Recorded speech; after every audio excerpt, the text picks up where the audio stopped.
Air raid sirens wailed in the Israeli city of Tel Aviv on Sunday as a barrage of rockets soared overhead. The Israel Defense Forces said it intercepted a number of the projectiles that sent people scrambling for shelter.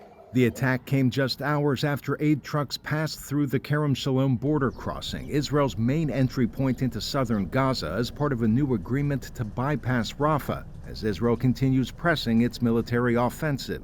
Egypt refuses to reopen the Rafah crossing until Israel returns control of the territory to the Palestinians.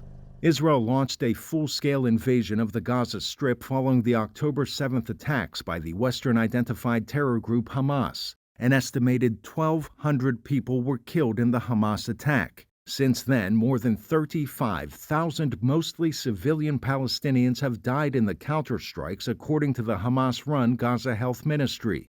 The UN says famine looms in Gaza. Israel says it will continue pressing on to eradicate Hamas and to rescue the remaining hostages from the 250 taken by the militant group and its allies in October. Meanwhile, Israelis continue protesting the government of Israeli Prime Minister Benjamin Netanyahu, with some saying he's not doing enough to free hostages or simply calling for an end to the war.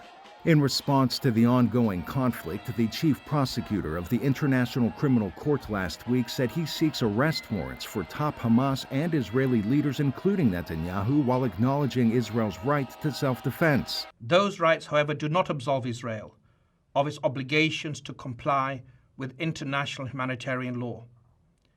Intentionally causing death, starvation, injury, and suffering to the civilian population, including so very many women and children, are criminal means to achieve military and political goals. Netanyahu called Khan's comments a hit job and said Khan was pouring gasoline on the fires of anti-Semitism he said were spreading around the world.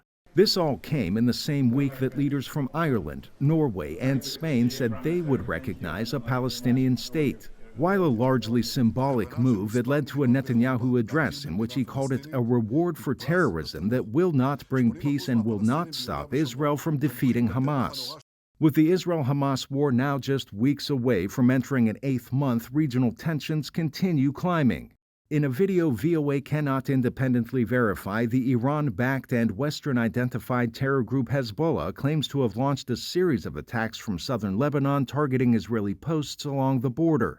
In a statement, the group said the attacks came in support of the steadfast Palestinian people in the Gaza Strip and their honorable resistance. Arash, Arabasadi, VOA News.